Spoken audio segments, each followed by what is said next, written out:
The biggest question we get is, what's the difference between resale and pre-construction? So most of you are probably familiar with the resale aspect of the transaction because you probably own your own home, or you've worked with friends and families who own their own home. So you book an appointment, you walk into the property, you can touch and feel it, you get a sense of exactly the location, the size of the home.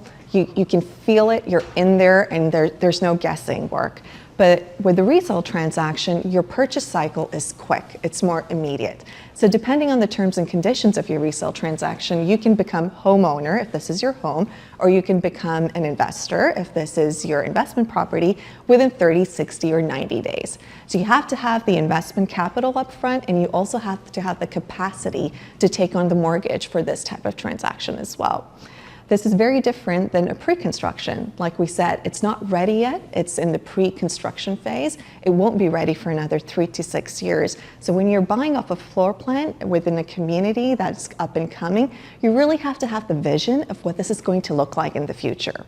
And you have to imagine what that 600 square feet floor plan, for example, would look, or in this case, what the new town center, the city's new center will look like once it's ready.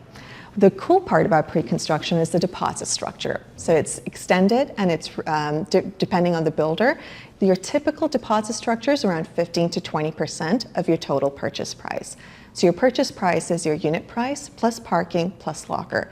But you don't have to buy parking and locker. Should you choose to buy, your 20% that you have to come up with as a down payment is 20% of the total purchase price.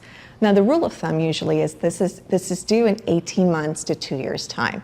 That varies by builder and project, but it gives you a chance to save up for this down payment. So that 20% is broken down into 4-5% installments. So let's say, for example, if we're purchasing today, your first installment will likely be due 30 days from today, and the next few installments will be 60, 90, 120 days. Really depends on the deposit structure and program that the builder has designed. But you see that you've got time to save up towards your next deposit payment. So it's different from that perspective, and a lot of investors like that because it gives you time to save up for this deposit program.